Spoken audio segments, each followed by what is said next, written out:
All right, we are live with day 6, the last day of the Corporate Entrepreneurship Forum, and we have a really incredible day set up for you, starting with Kerrie Holley. So Kerrie, he joined Optum as their first technology fellow, focused on advancing AI, machine learning, deep learning, graph technology, Internet of Things, blockchains, virtual assistants, and genomics. So it almost reads like all the things we study at Carnegie Mellon, Kerrie. But he's also the founder of the Optum Technology Leadership Career Program.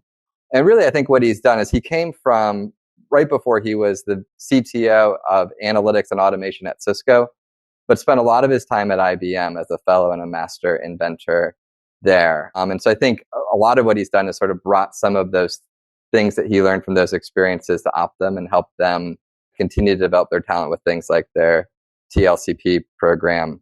On a personal note, I'll say that we worked with Kerrie and his team to create an AI for Business Leaders program, and he gives a speech at the end of that cohort each time to the Optum employees as they graduate. It's part of our exec ed program. That is just amazing. So it was just a delight when I found out he was going to be able to come talk to us today. He's going to talk for about 30 minutes on the future of healthcare. Looks a lot like retail. And then what we're going to do is open up for about 15 minutes of Q&A. So if you want to either message me or post to this chat some questions, obviously we'd love to answer the questions you have, but I also have a bunch. So I will kind of feather them in. Plus, I know some of you prefer to message them to me. That's fine as well. But wanted to first just kind of hand it over to Kerrie to set the stage here with this speech on the future of healthcare looks a lot like retail. Thanks for doing this, Kerrie. Well, thank you. Thanks everyone for attending. And I am just so pleased and delighted to be with you guys today. So let me set the stage and tell you what I'm not going to spend a lot of time talking about. So the conversation is about healthcare and it looking a lot like retail, but I don't mean in terms of retail stores. I don't mean retail healthcare, because retail healthcare with COVID-19 is alive and well. We see that with the dominance of outlets of care facilities. We see it with retail stores offering healthcare services. But that's not the conversation I want to have with you.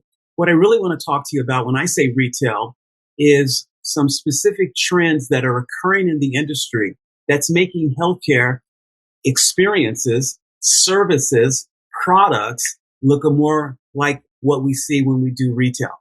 So if we can go to the next slide. So when you think about healthcare, it's obviously going to change, but I think that there's 4 forces at play here. I mean, there's more than that, but we've got better customer experiences. I mean, I don't think there's anyone who would argue that our experiences with the healthcare system is anywhere near what it is when we have a retail experience, a really good retail experience. We also know that retailers, especially the juggernauts like Walmart and Amazon, their adoption of technology, digitization is top of mind. They're using all the latest technologies. And price transparency, that's top of mind as well. Who can't go into a store and compare prices? So these trends and more are changing healthcare. And so I want to have that conversation of what I think healthcare will look like a decade from now. So it'll take some time, but I think it will occur. So we're going to have that conversation. So when we talk about the rise of technology, there's just so many technology forces at play. Hyper-personalization, hyper-automation, digitization, wearables, genomics, the Internet of Behaviors. I mean, there's just a ton of technology trends, and we'll talk about some of those as we continue this conversation. Next slide, please. I think that the thing that's going to force change in healthcare is going to be you and I as consumers. So personalization and convenience are table stakes.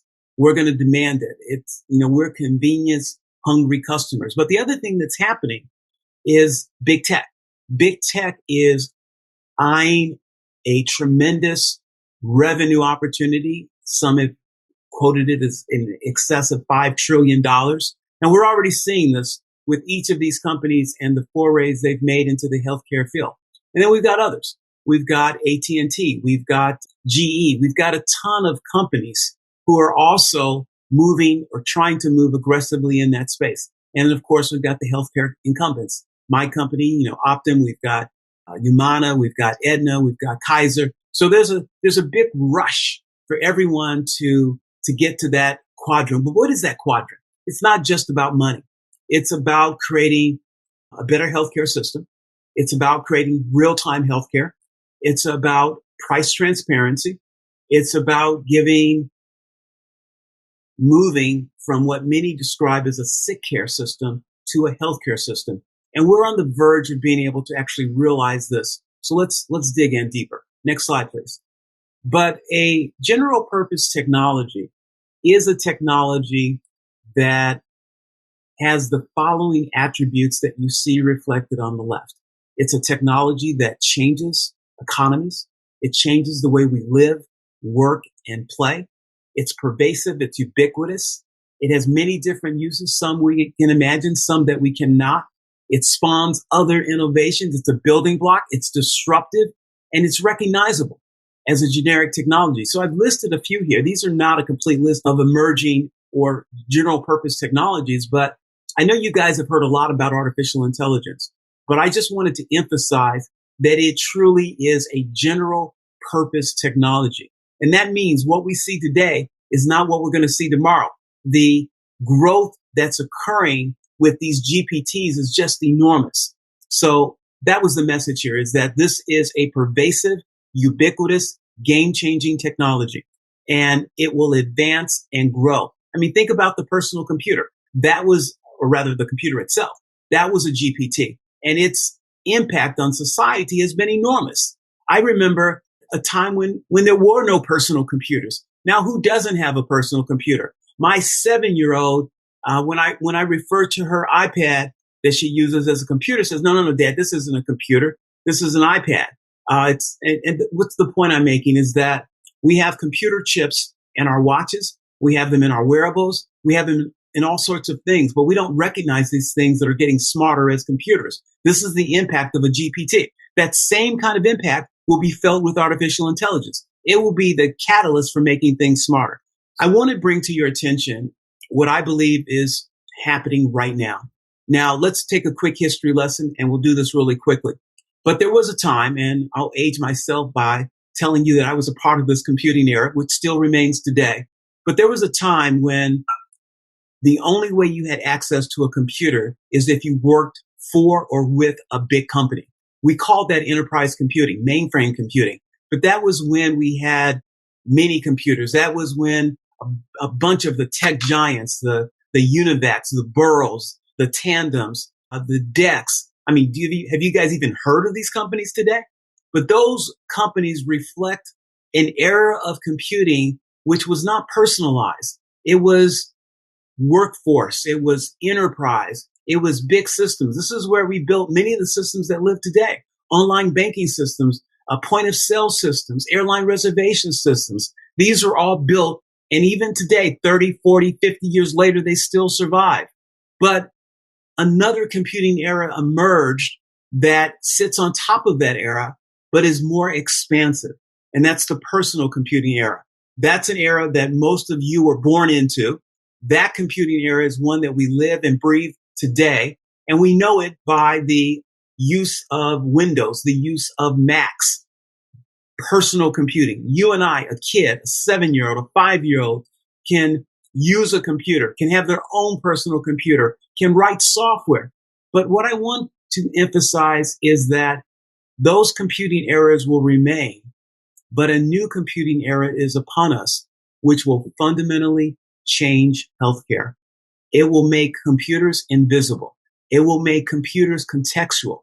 It will enable a level of computing never witnessed before. And that's often described as ambient computing. It's computing that is embedded in our world. We're already beginning to see the signs of it.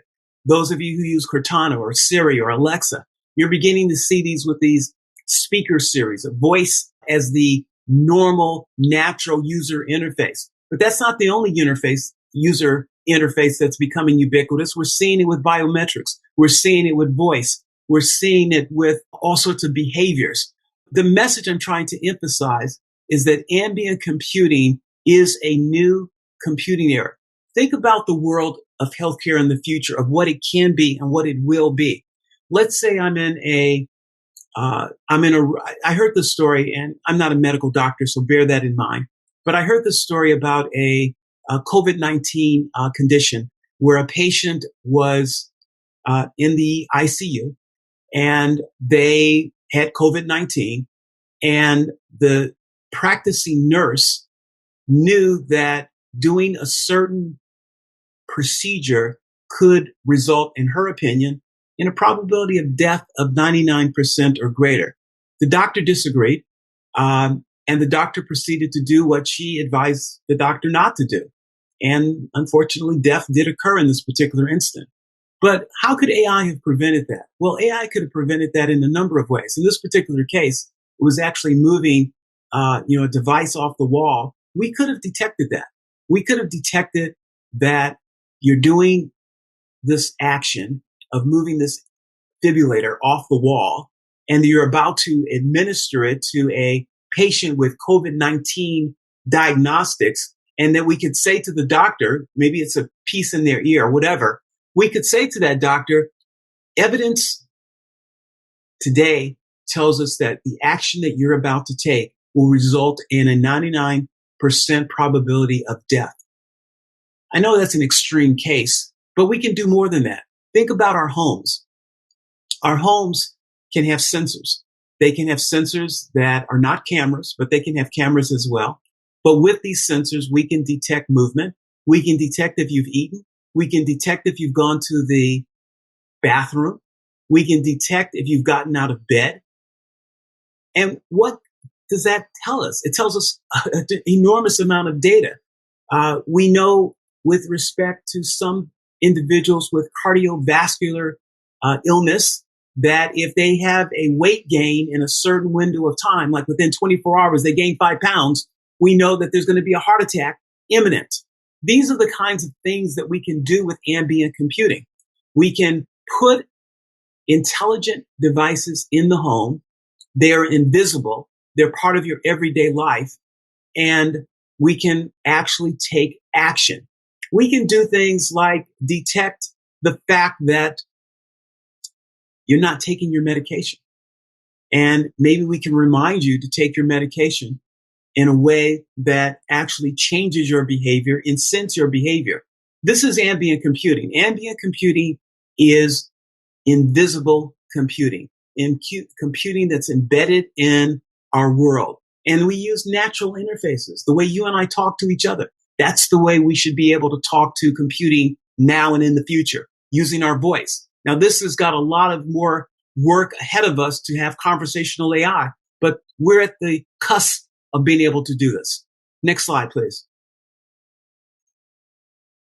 So this is just a list of things that we're doing in our company, but it's happening in the industry at large as well. I'm not going to drain this slide, but I just wanted to point out that we can do better patient care. We know, for example, that certain medical conditions, if a patient is not moved out of the bed within a certain frequency, within a certain time interval, that the likelihood of them becoming immobile over a long period of time is greater. We can do that and detect that with sensors in care centers, sensors in the home. We know that we can do this tremendous diagnostics with artificial intelligence today. We know that we can detect depression. We know that we can detect Alzheimer's. We know that we can do oncology and all sorts of disease state predictions to help people live healthier lives. And we knew that we can do that with medical adherence. We can use machine learning to influence and describe and influence people to take their medication. We know that with deep learning and machine learning, we can create these disease state models that are for polychronic conditions, multi-disease states. We know that we can do better aging at home. We see telemedicine taking off today. And of course, we can improve the healthcare system itself. We can improve some of these back office activities to bring real-time healthcare to life, meaning that when you and I go into our prescription, we shouldn't have to wait for the pharmacist to call a doctor to see if our plan covered this prescription. We should be able to get instant. We should be able to have price transparency. We should, a woman, when she goes to get a mammogram, should be able to detect the cost. She should be able to do price shopping. All of these are within our grasp. Next slide, please. I wanted to point out this slide for you because this notion of datification is all about big data, but more specifically, big data that is our data, this exogenous data, this data about what we do, whether it's what we eat, whether we're moving, what we're doing at home. But how is this possible? It's possible because there are three worlds that are coming together. There's the world of systems. So we have data because you and I use credit cards, because we use the healthcare system, because we make airline reservations. These systems are collecting data. And the data may be just simply that I've traveled from California to New York or to Boston or to Pittsburgh. But that's data from the business and IT world, our claims data, our clinical data, our genomics testing data. And then, of course, we have the physical world that I've just described as becoming more instrumented. And in this physical world that's becoming more instrumented, these sensors, these wearables, these devices that sit in our homes, that sit in our work, that are all around us, these are providing data as well. And then you and I, we are becoming more instrumented because of wearables, but we're also becoming more instrumented because of how we engage with social media. Our behaviors and patterns are becoming known. My point is that we are now presented with an opportunity to be able to not just see these signals, but to aggregate these signals, to spot patterns from these signals, to spot insights from these signals, and to do more than prediction. We're on the verge of being able to do correlation. Do I know that taking aspirin actually stopped you from getting a blood clot? Not just a preventive mechanism, but a correlation.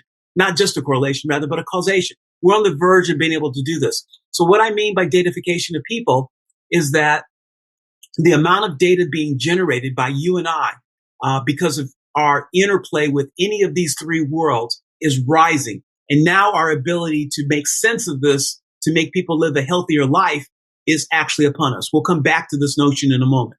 Next slide, please. So let's walk through a simple example that we know is alive today. This is using the Internet of Things and ambient computing. So we have a person here who we'll call Kristen. Kristen has asthma, and she uses a inhaler, but her inhaler is smart. It's connected to an app, her iPhone, and this is just a part of her daily life. But because there's an app, there's also intelligence that's occurring. So we have this analytics that's occurring, getting data feeds. So she has this personalized algorithm, and it helps her remind her to take her medicine. To use her inhaler, whether it does it through a text message or not. But she's getting information, whether it's about the weather, whether it's about emergencies, and her doctor at the same time is also receiving these signals as well.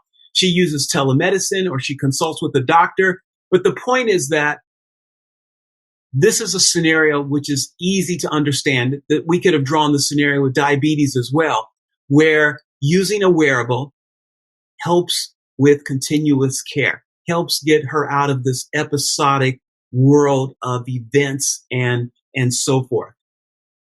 So let's do the next slide, please. So the picture you're seeing here is that I do see full digital interactions being where we're going. So we're already at the retail area. We're not there fully today, but we're getting there. We see this with the fact that you can go into a CVS, or the fact that you can go into a Walgreens or a Walmart, and you can actually see care centers. We're seeing more localized care centers in our neighborhoods. So we're becoming more outpatient. We're moving away from emergency rooms. We're moving more to a convenient way of receiving healthcare services. And now COVID-19 has demonstrated without a doubt that virtual care is also possible, that we can use virtualized care using whether it's a Zoom call or whatever. And now I'm arguing that this ambient care is going to be even more powerful, not taking away anything we're doing in retail or virtual. Those will all stay with us. I'm simply asserting that we'll have another opportunity to do healthcare, and that's with ambient care, that you and I will be able to do this at a time of our choosing. Think about the world that we live in today. When we have a problem, what do we do today? If we have a symptom, if it's not an emergency, if it's just maybe a symptom of some kind, maybe it's pain, maybe it's whatever, we do Google searches. We go to WebMD. We go through various mechanisms to try to understand what's going on. But I envision a world where we would have apps, we would have systems that are far smarter and personalized, hyper personalized. They know us. They have our data and are able to be more accurate as to what that symptom actually suggests. Think about our medicine cabinets in the future. They will have all sorts of devices that can test our glucose, test our A1C, all sorts of tests. We'll be able to run down to the local pharmacy and buy these dollar kits, just as people do today for pregnancy tests. We'll be able to do this for a variety of other kinds of tests to determine the state of our health. And I'm not saying we're replacing doctors. I'm just saying that we're going to see this augmentation occur where we will be able to do some pretty accurate diagnostics about our own healthcare. Next slide, please. So this is going to improve quality. It's going to reduce costs, and it's going to enable you and I to live healthier lives. Next slide, please. So I want to sort of paint a picture of how a collage of technologies are playing a role here. So we don't see this today with chats. I mean, who hasn't done a chat and hasn't been frustrated with the chat because it's clearly robotic? It's more like an FAQ. You know, it's got a pre-programmed, an if-then-else kind of logic. But wouldn't it be a whole lot better if we can have a chat that we could operate by voice and it actually understood you and me, and we could have an actual conversation? That is where we're going. We can see this with the natural language models that are emerging, that are allowing us. If you go to ai.open, you'll see some of this kind of technology. But the other thing I wanted to illustrate here is that when we think about artificial intelligence as the basic general purpose technology fueling this, we've got just tremendous advances happening with natural language understanding, natural language processing. But we also have other complementary technologies like graph technology. Graph and AI are enabling us to enable a call center agent to be able to, when you and I call up our health plan, our insurer, whoever we're calling, wouldn't it be nice if they knew every interaction we've ever had over the last 60 days and if necessary over the last year? Well, we can start doing this with AI and with graph technology. We can start providing that agent a journey, a customer journey that they can clearly see. They can say, oh, wow, Kerrie, I see you called 2 weeks ago about X. That's where we're going. We should be able to even reach a state where when I make a phone call to the agent says to me, hey, Kerrie, are you calling about that claim that was denied 3 days ago? Or are you calling them? I mean, the agents should be that intelligent about you and I, about what's happening. They shouldn't always start with, why are you calling? In fact, we should be able to authenticate with the system by our mere voice. When I call up the call center, I should be authenticated. I shouldn't have to enter information. My voice should be the biometric that authenticates me. And more importantly, I should be able to use my voice to navigate, not push a bunch of buttons and say 1, 2, or 3. This is where we need to go, and this is where we will go. And the other thing you're seeing on this picture is that a lot of these technologies will play together to bring ambient to life. That will be the Internet of Things. That will be graph technology. That will be artificial intelligence. And that means computer vision. That means NLU. That means NLP. That means machine learning. That means deep learning. And we're going to do more. We're going to see more. So, and then there's the table stakes of using the internet and cloud and apps and all of that good stuff. Next slide, please. I wanted to show you this picture because I think this is where the market is going to make healthcare a lot more like retail. And so I called it datification of people. I could have easily talked about this as the digital twin. So there's been a lot of conversation about digital twins in other industries. And what is a digital twin? Is a digital representation of a physical thing. And because I have a digital representation, a replica, I can now play with the replica. I can do predictive stuff with the replica. If I were talking about a plane engine, because I have a digital representation, a digital twin of a plane engine, and I'm actually receiving data about that engine in terms of how many miles, how much usage, how much wear and tear, I can actually predict, and I can tell the airline months before they need to do a maintenance check, hey, you need to do a maintenance check in 2 weeks because this engine is about to do X, Y, or Z or whatever. So think about this with you and I. What if we had a phone app that was a digital twin? What if this digital twin had 3 types of data? One, it has all of our EMR data.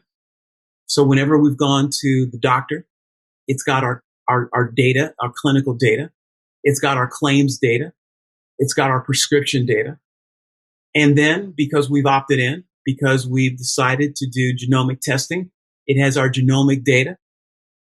And also it has our exogenous data, our behavior data, which you're seeing described. Maybe it's coming from a wearable.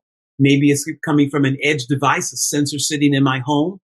Maybe it's coming from a variety of sources. And because I'm using federated learning, my data is not traveling up to the cloud to be or to train an AI model. Instead, the algorithm's traveling. So my data is now private, never left my phone. It's secure. I only give it to who I want to give it to.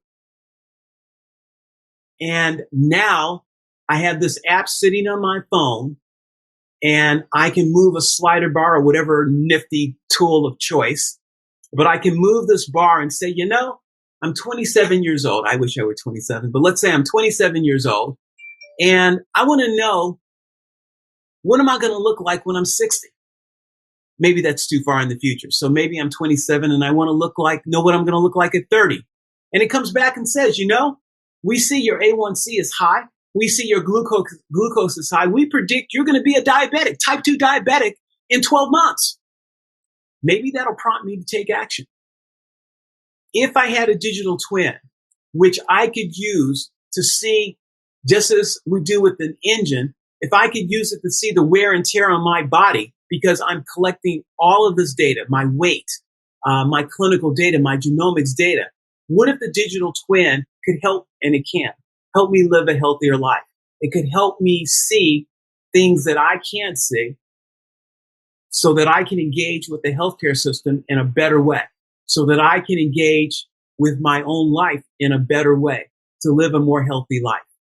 Next slide, please. I guess that was it. So hopefully I've given you a flavor of what I see as the future, and we'll open it up for Q&A. All right. That was fantastic, Kerrie. Thank you for doing that. There's a ton of questions already in the chat.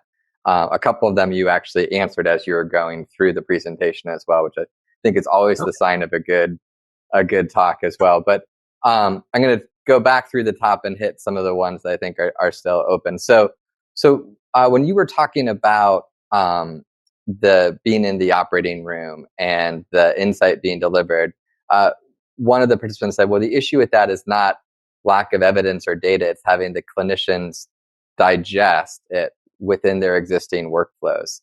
How do you think about designing clinical decision-making that actually scale? It's a great question. And I don't want to be Pollyanny about this, but let me give a couple of scenarios. So I'm absolutely a big fan of human-centered design and to build things that are collaborative. I mean, clearly the reason a lot of innovations don't take is because people don't like the innovation. But I do think that, I forget the physicist who said this once, but I'm going to paraphrase, change occurs one death at a time. And the reality of our world is that some people are simply not going to change.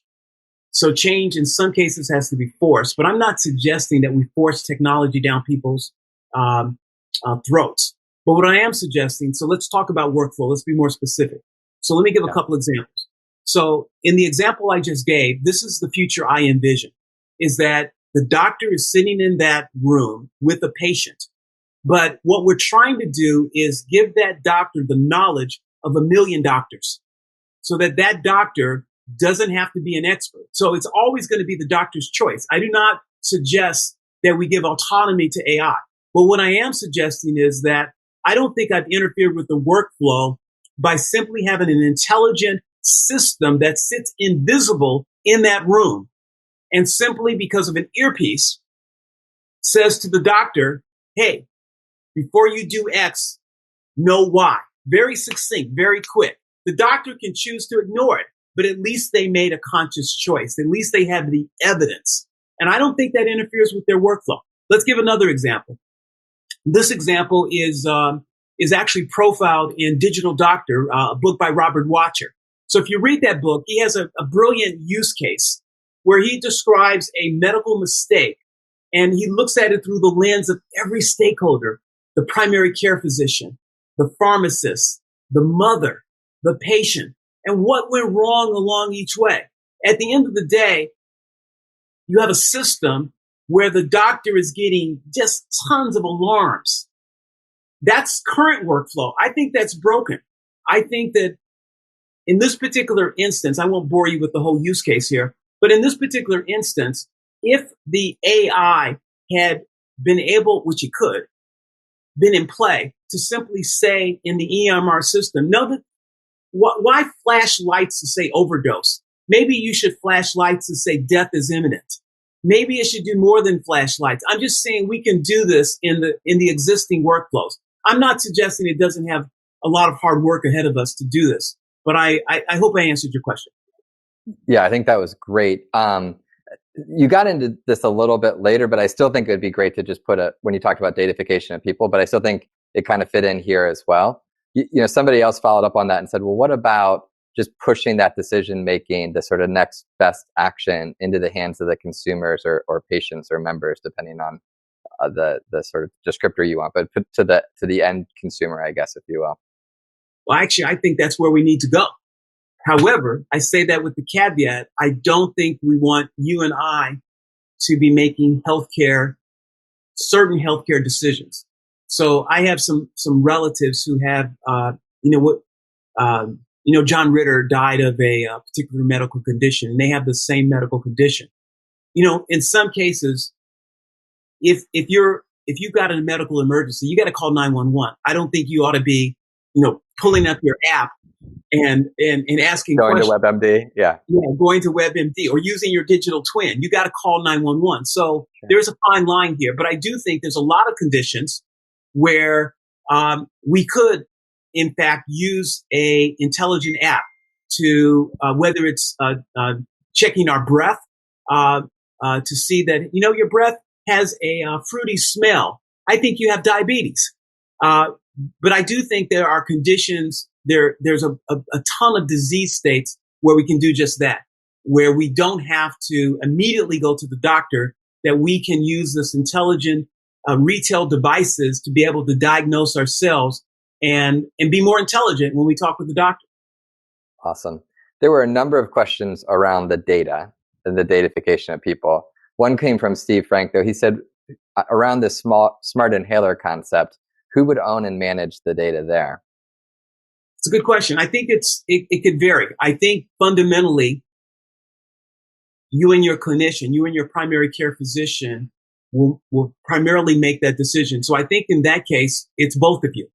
I think that the data in your case, the data that's on your phone, you've consented to release that to your primary care physician. So in that case, I think you both own it.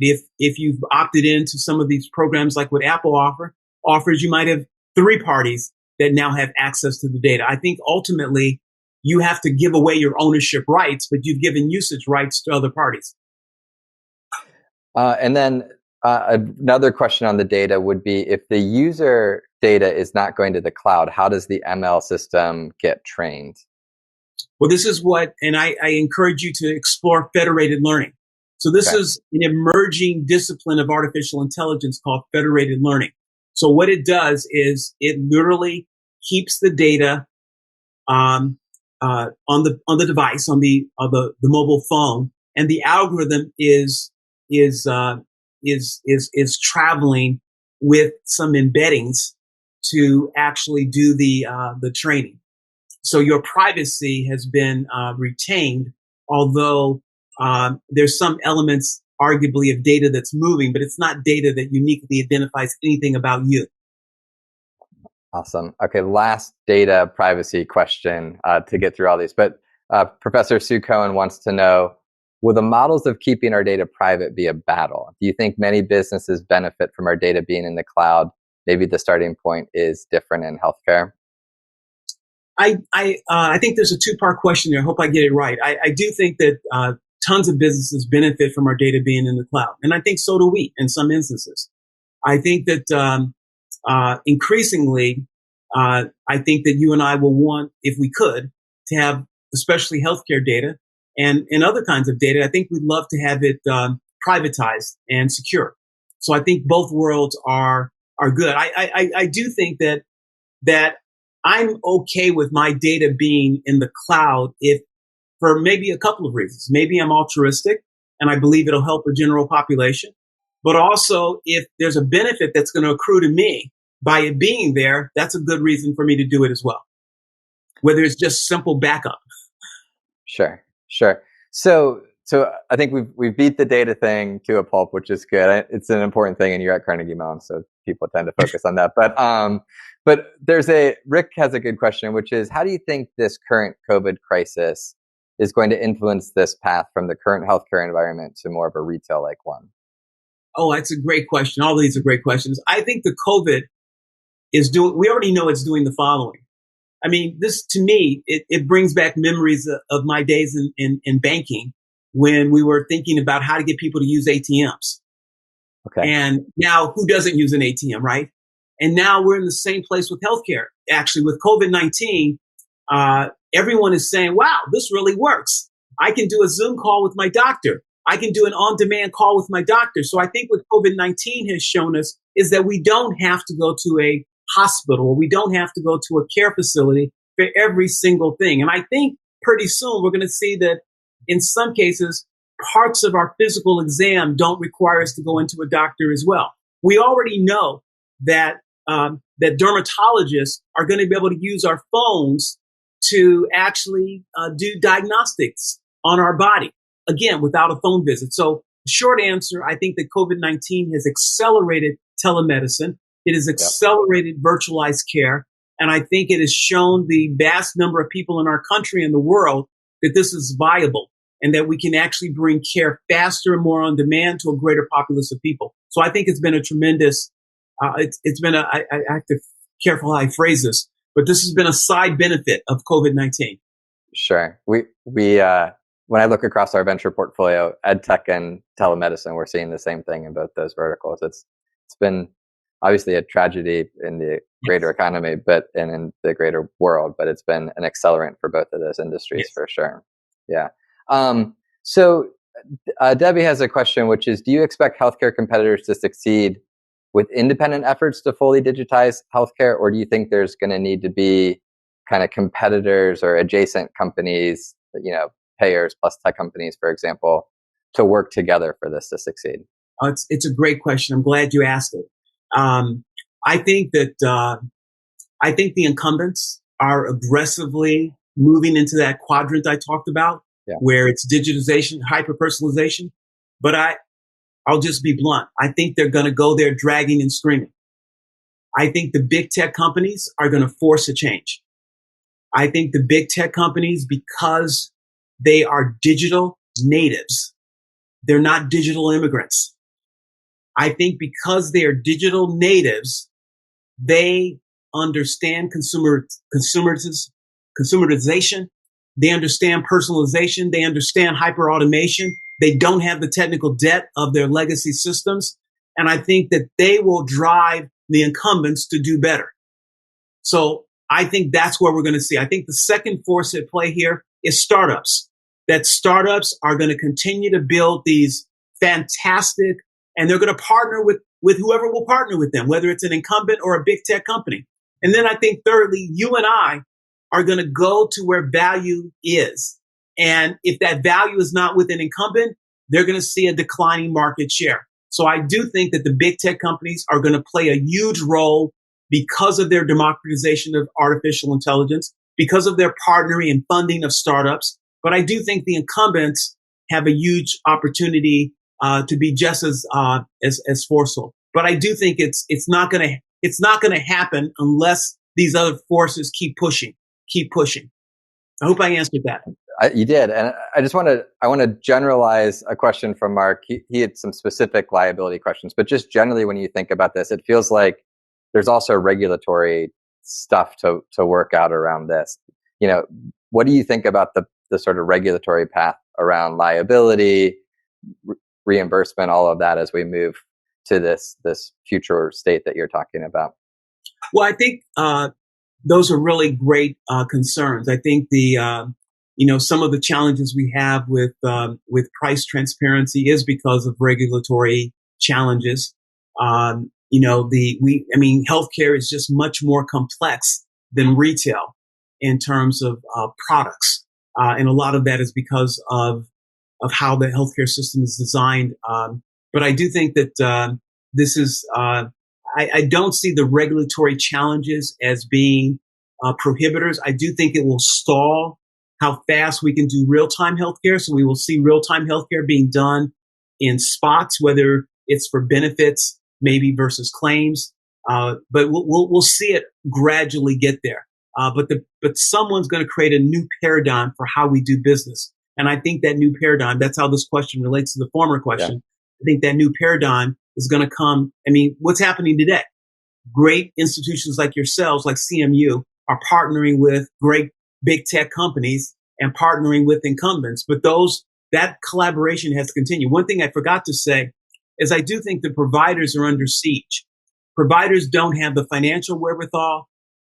These smaller providers, they don't have the financial wherewithal, so they've got to buy systems. And there's a lot of snake oil salesmen out there who are selling systems that are 20th century systems when they should be buying 21st century systems. And so there's a lot of challenges. I won't deny that, but I do think that there's a great opportunity for change here. All right, and then a follow-up which was actually from the co-founder of CSL with me, Matt. He wants to know what can governments need to do to create this world? Like, maybe I'll generalize it this way: if you were in the government, what would you want to see happen to enable this future you're talking about?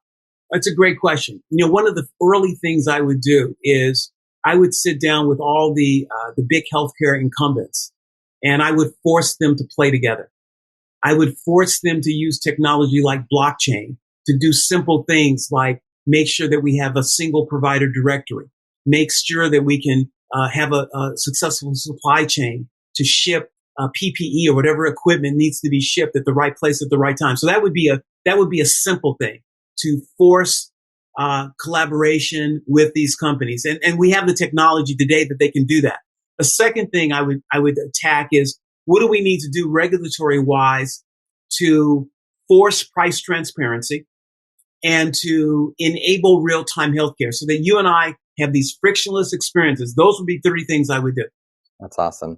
We're at 40 seconds, so I'm gonna kind of call it here. I do want to just say, you talked about we're Carnegie Mellon partnering with the big tech companies, and they certainly are all around campus. But just on that, but also I just have to say, you and Paul Nielsen and John Santelli and all of you guys have been just incredible partners to Carnegie Mellon as well, and we really do appreciate what Optum's done on campus. So, thank you, Kerrie, for your part in making all of those partnerships happen, because it's created some really cool things, not the least of which we talked about a couple of days ago, but the COVID forecasting. Yes. That would not be possible without your guys' support, as well as some of these innovation projects like the Optum Startup Studio. So thanks so much, Kerrie. I want to thank you guys as well, because you guys have made us better. So kudos to you as well. So thank you. Awesome. All right. Well, thanks for taking the time today. Guys, we're going to move right from this to a fireside chat with Yale Hockenberg from Rice University. She's arguably the thought leader in the academic space around academic education. So that'll be starting right as soon as this wraps up. Thanks, everybody. Okay. Thank you, everyone.